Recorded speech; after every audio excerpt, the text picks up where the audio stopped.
Hey, this is Jeff Hansen, Northern California. And this is Arvin Paredes in Los Angeles, California. How the heck are you doing, Arvin? I'm doing really good, really good. I can't wait to kind of talk about today's topic because it's something that got inspired from something I saw today. Can't wait to hear it. Just go for it. Should we just get into it? Let's do it. Okay. Through my almost 12 years, I guess 12 years now of being a real estate agent, um, you kind of you kind of see just agents that operate in a million different types of ways. You've always told me that because the bar for real estate is super low,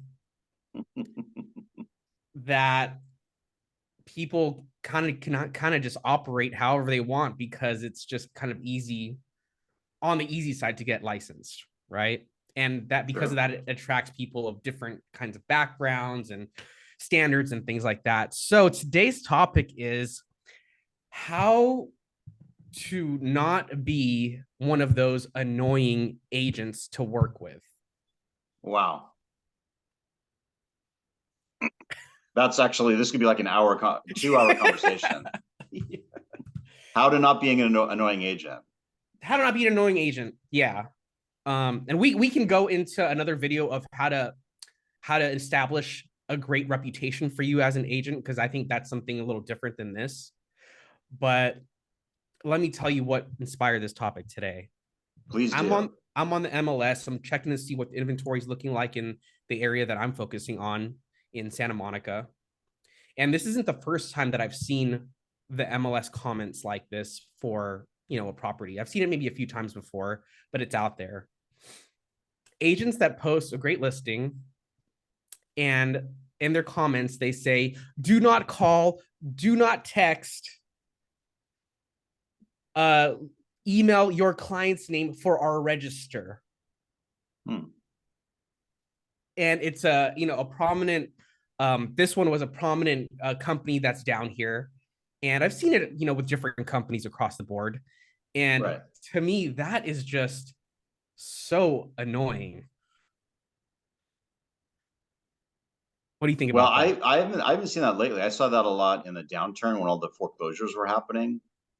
In 2008 through 2010, REO agents would say, no, do not call, do not text, do not, I guess email only, email questions only. Another one I like is when people post, I'm joking, I don't like it. It's frustrating when they say, or you call an agent and get their voicemail or put in the MLS, whatever status in the MLS is accurate, meaning if it's active, it's still active. Of course, we want to know so much more than that because we want to know, are you accepting offers? Do you have an offer right now?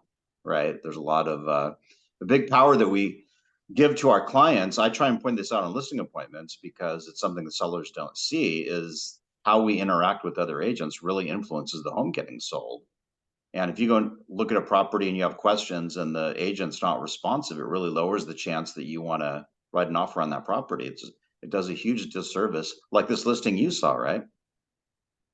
Now that property Mm-hmm. may end up selling, but it may well end up selling for less than the seller could have gotten if they hired an agent with positive communication skills and open and wanting to be helpful.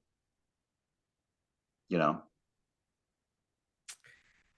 Yeah, it's like I get that you might think you're too busy to interact with agents, but I mean, what are we, we're supposed to be interacting with other agents to talk about the property, to answer questions, to be helpful. And always.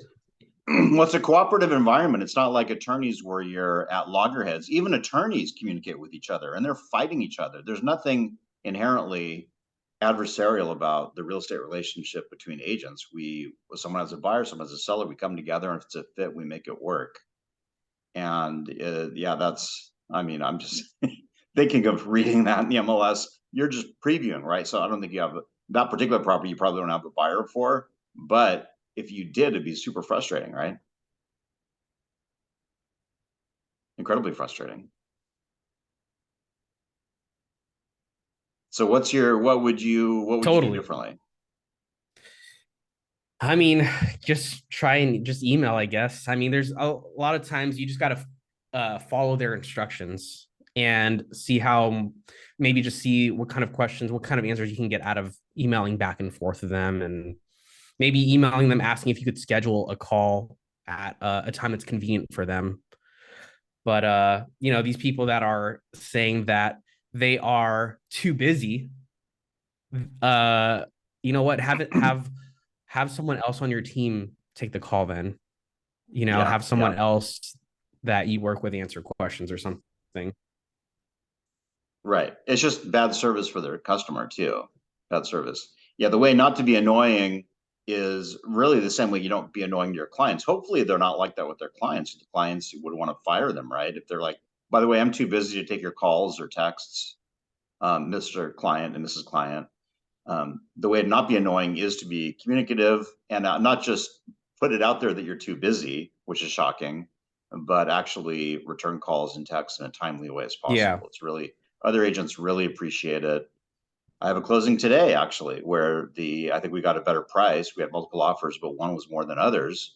And the agent said, "Oh, it's so nice to do a transaction where, I can get answers to things." And there are lots of little things that people want to know and need their hand held lots of times.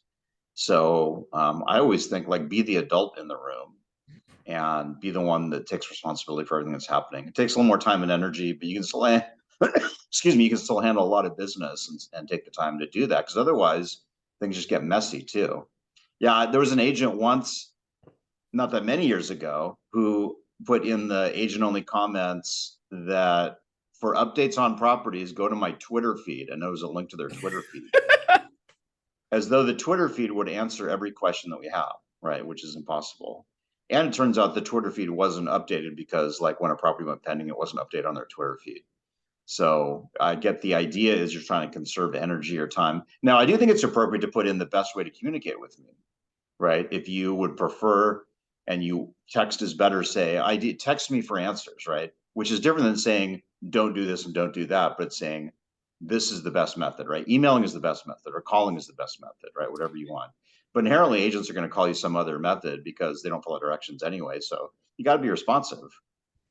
Yeah. Yeah, totally. I mean, email, I mean, without saying email if you have any questions, like, not, that's not, that verbiage that wasn't even in the comments. It's email Right. us over your clients' names. Excuse me, I don't need to give you my client's name. That is not, you're not privy to that. You don't need to know that right now. You don't need to know that. Why do you want to search up my clients? Do you want to be able to take, how do I know if you want to just take my clients, or if you're like, what is that doing for you, I get these agents that are trying to act, just like they're the gatekeepers, and they're trying to make it more than it is, selling houses. It's kind of like, yeah, it's irritating sometimes. You Totally. want to know my clients? Wow. And it's a small world. You're bound, even in a big city like LA or here, in the Bay Area or even Monterey County or Monterey Bay area, rather. It's a small, you run across agents again, and the reputation you have is really important. And they're agents that I would just dread doing business with because they're so difficult to work with. And there's no need for it, right? And a lot of it's ego. And people, especially with a listing in a market where things are selling, agents feel like they have the power. So I'll tell people Yeah. to follow my direction and kind of have an attitude about it. In fact, I won't say this woman's name, but there's an agent you and I know who does business in a certain part of San Jose who I had a buyer is actually myself. I was looking to purchase something, and she just had this complete attitude about the offer situation, and then I had a listing just a few months ago. I didn't even tell you this story, and she's just sweet as pie. Hey Jeff, how's it going? Oh, can I show your listing? I'm still helpful and friendly to her, but honestly, really would steer the sellers away from her offer if they made an offer because she was just quite difficult to work with before. So it's kind of karma too, but be the person that you want to be, the golden rule, that's the simple way of not being annoying is, or better than the golden rule is not just do unto others as you would have them do unto you, but do unto others as they would like to have done.